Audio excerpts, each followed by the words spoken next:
Si vous avez subi des abus narcissiques de la part d'un de vos parents ou d'un de vos ex-conjoints ou conjointes, vous vous trimballez probablement l'ombre de ce passé. Cette ombre, elle va comporter des symptômes assez explicites et extérieurs. Par exemple, vous avez du mal à vous affirmer, vous avez du mal à dire non, vous avez tendance à culpabiliser quand vous voyez que les gens sont pas contents suite à votre comportement.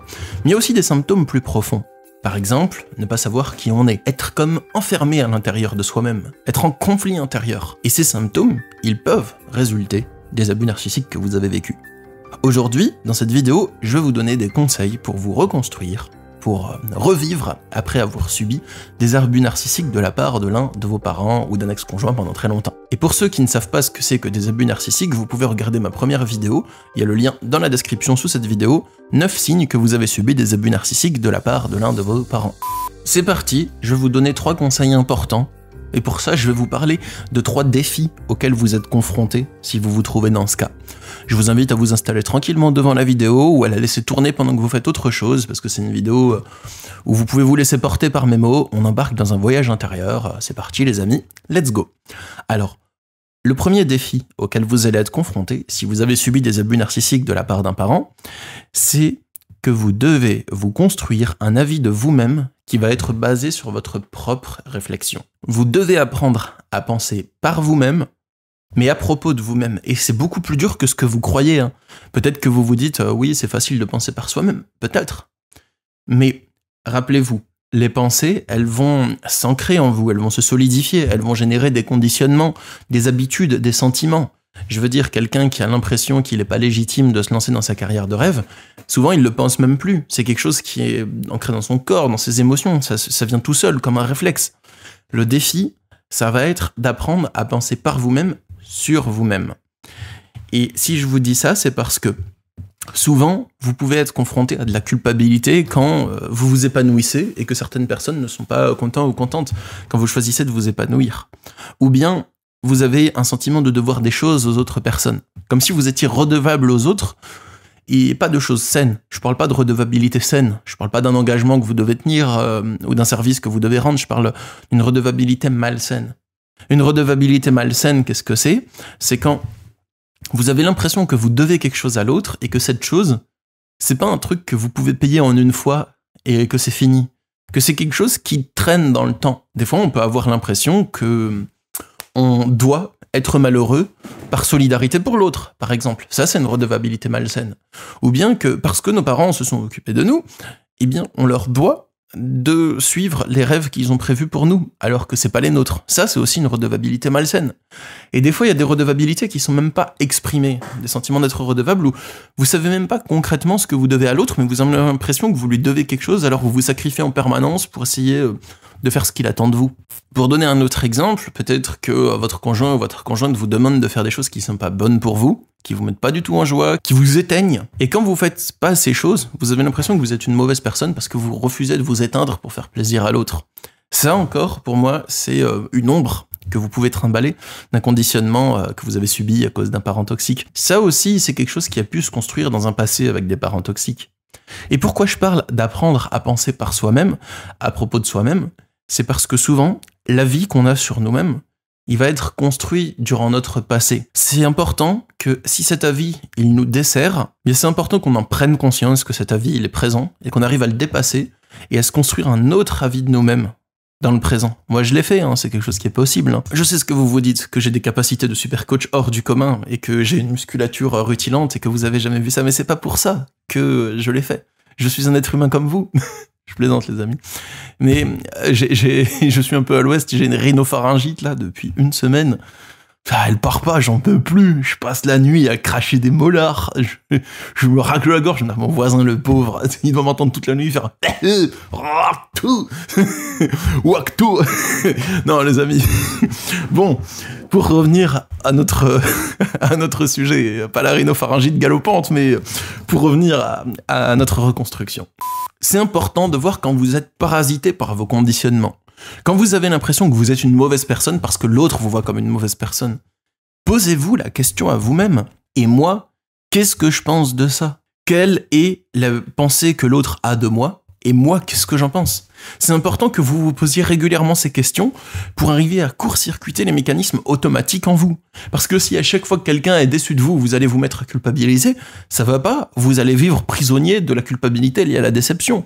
Dès que vous commencez à parler un peu avec une personne et qu'elle commence à avoir des attentes sur vous, qui sont même pas fondées, la plupart du temps, et dès que vous la décevez parce que vous faites un choix qui correspond pas à ses attentes, cette personne, elle va faire « Ah, je suis déçu », et vous allez faire quoi ? Vous allez culpabiliser parce que vous décevez l'autre.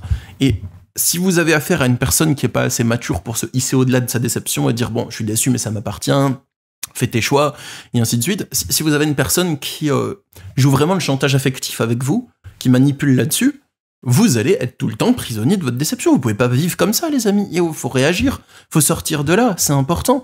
Sinon, à chaque fois que quelqu'un est déçu, vous allez devenir son esclave. Non, sortez de là, sinon vous allez jamais réaliser vos rêves. Vous allez vouloir avancer vers vos rêves, mais parce que telle personne est déçue, vous allez renoncer à vos rêves. Et ça change énormément. Énergétiquement, ça change énormément. Croyez-moi, parce que moi, je vis sans aucune relation toxique actuellement, dans l'alignement le plus complet que je puisse avoir aujourd'hui, vers la réalisation de mes rêves. Et si j'avais une relation qui était présente régulièrement dans mon quotidien, avec une personne qui exerçait une sorte d'emprise sur moi à ce niveau-là, je peux vous dire que mon énergie pour écrire mes livres, pour m'orienter vers mon avenir, ne serait pas du tout la même. Je sens que vraiment, la ligne temporelle qui s'ouvre à moi, parce que j'ai l'énergie que j'ai maintenant, est différente que celle si j'avais une relation toxique, parce que ça changerait la globalité de ma signature vibratoire.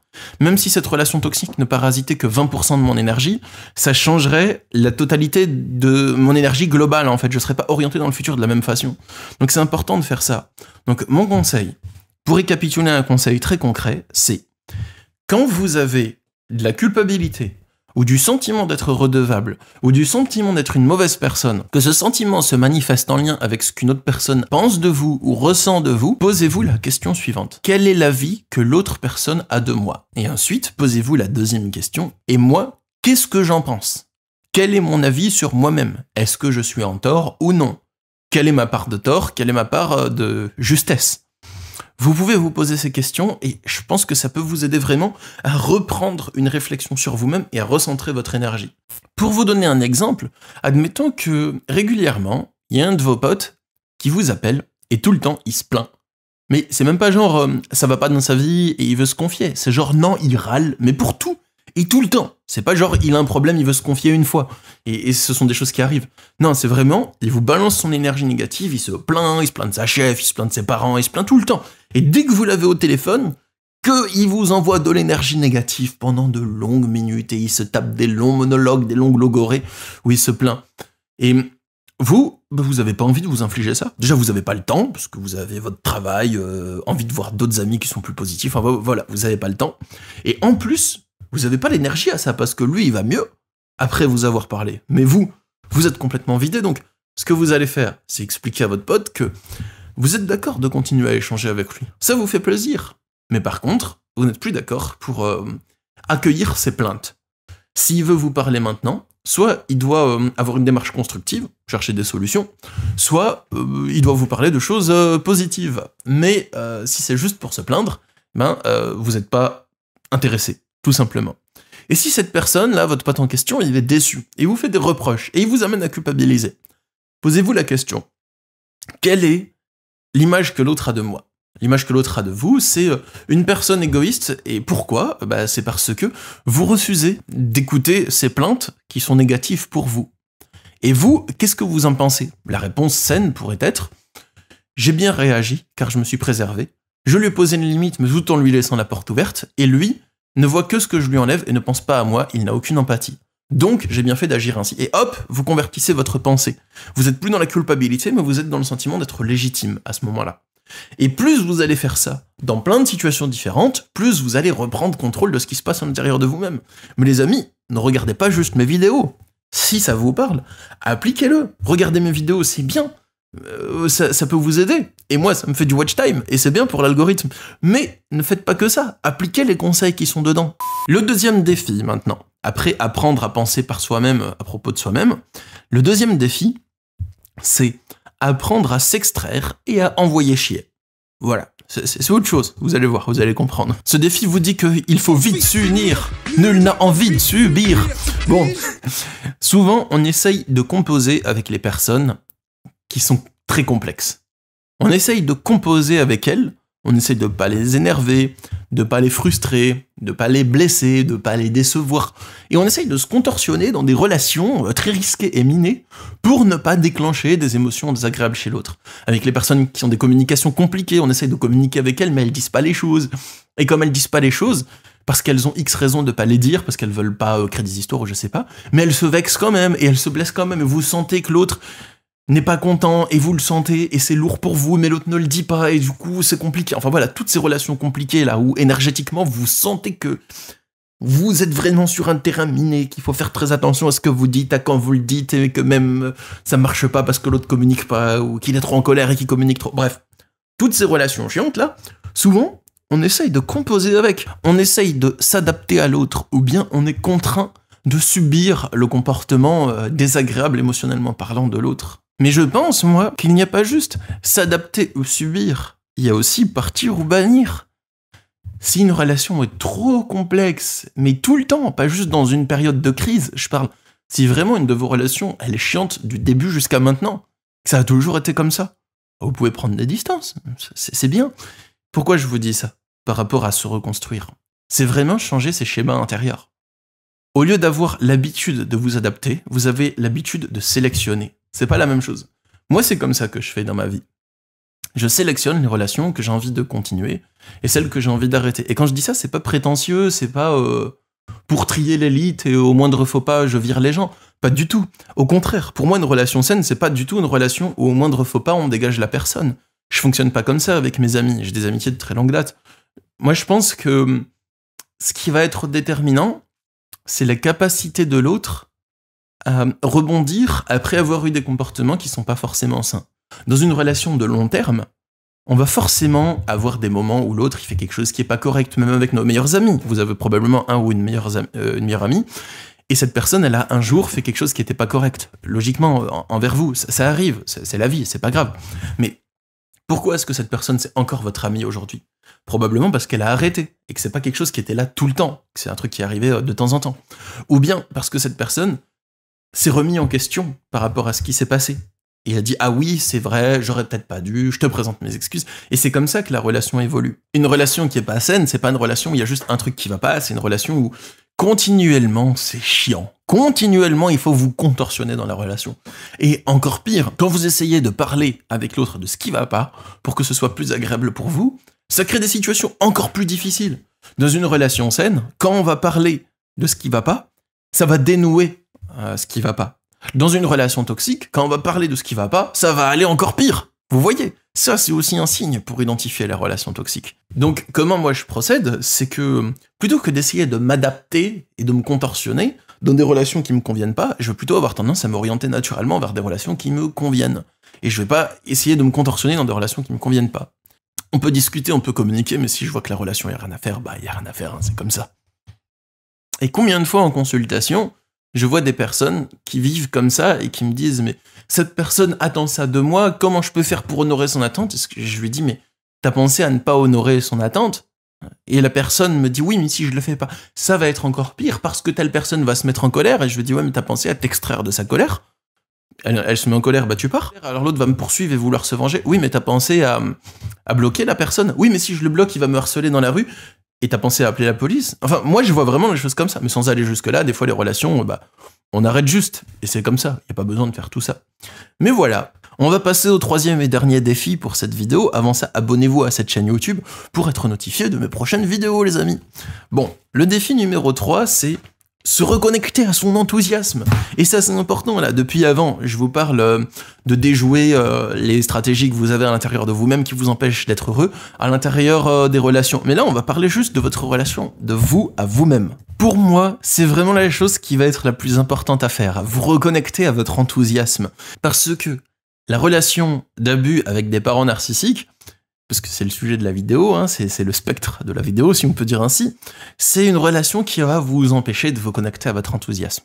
Le parent narcissique veut vous déconnecter de votre enthousiasme. C'est son but premier. Il veut que vous ne soyez pas en joie. Si vous êtes en joie, il vous casse. Si vous êtes en expansion, il vous attire vers le sol. Si vous décollez, il vous coupe les ailes. C'est ce qu'il veut faire, le parent narcissique. Il déteste que vous soyez dans une joie sincère et solaire. Il ne veut pas vous voir dans cet état. Donc, il va vous conditionner à avoir peur d'être dans cet état, parce que vous redoutez que si vous êtes dans cet état, une menace vous tombe sur la gueule, la sienne, mais quand vous êtes adulte, vous gardez ça. Vous avez plus spécialement peur du parent en question, peut-être, mais vous avez de nouveau ce sentiment qu'il y a quelque chose qui pourrait se passer, si vous étiez en plein enthousiasme, en pleine joie. Désolé, j'ouvre la chemise parce que je sens que mes pectoraux vont la casser si je l'ouvre pas. Désolé. Bon, et...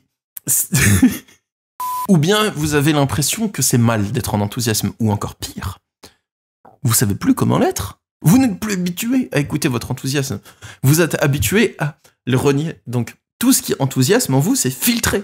Tout ce qui est joie, c'est filtré. Et vous n'y êtes même plus connecté, vous ne savez même plus comment vous y connecter.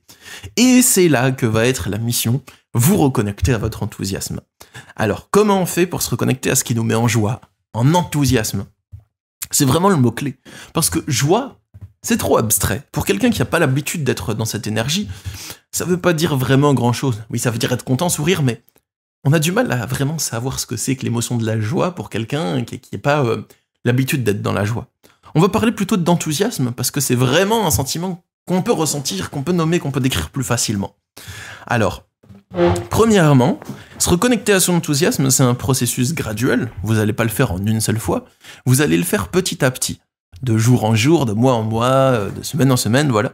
Et pour y arriver, il faut suivre la technique de la boussole intérieure. Et c'est une technique que j'ai proposée dans des ateliers durant mes retraites spirituelles que j'ai animées dans le sud de la France ou dans le cœur du désert du Sahara. Et oui, parce que j'ai animé 2 retraites spirituelles dans le désert du Sahara, au cœur de la magie des nuits d'Orient.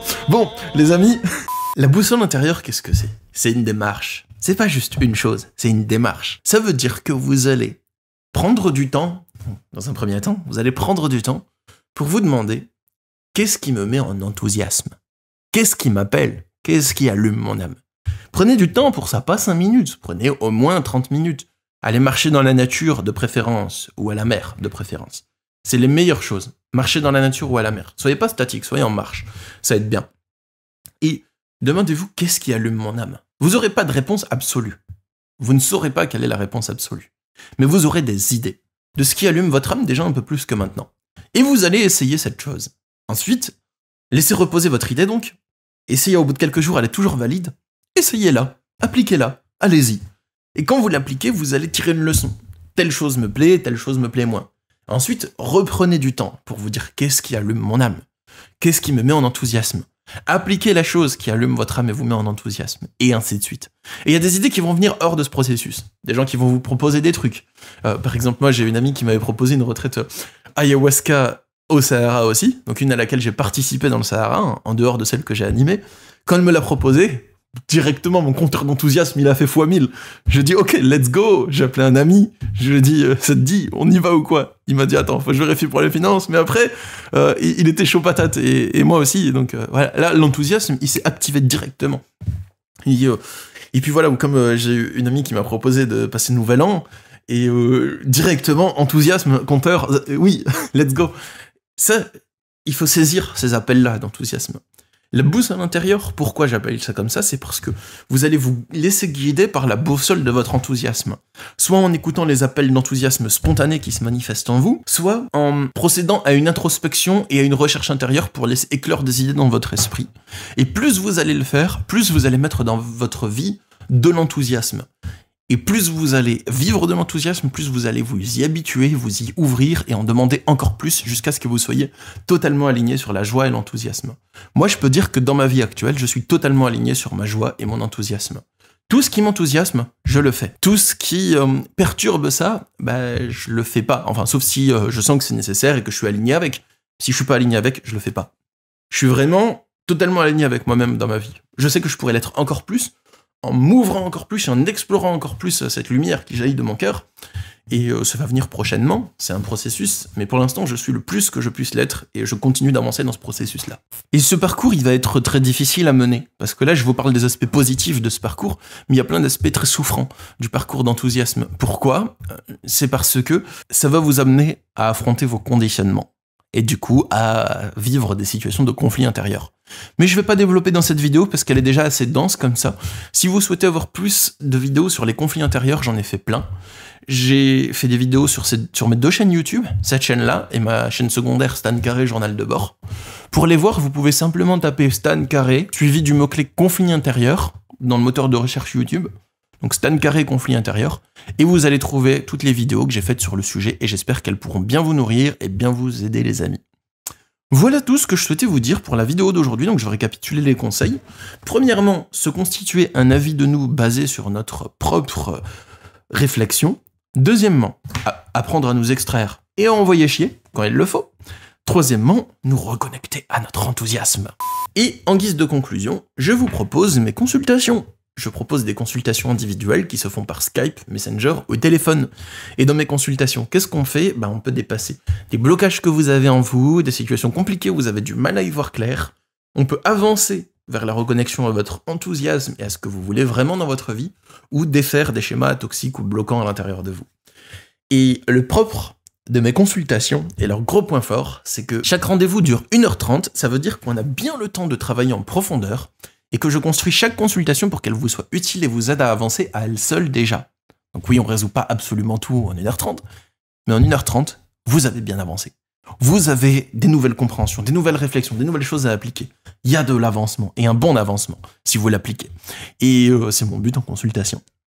Voilà tout pour mes conseils d'aujourd'hui, les amis. Je suis heureux d'avoir partagé cette vidéo avec vous. C'était Stan Carré, votre super coach légendaire. Et je vous dis à bientôt pour une prochaine vidéo. Bye!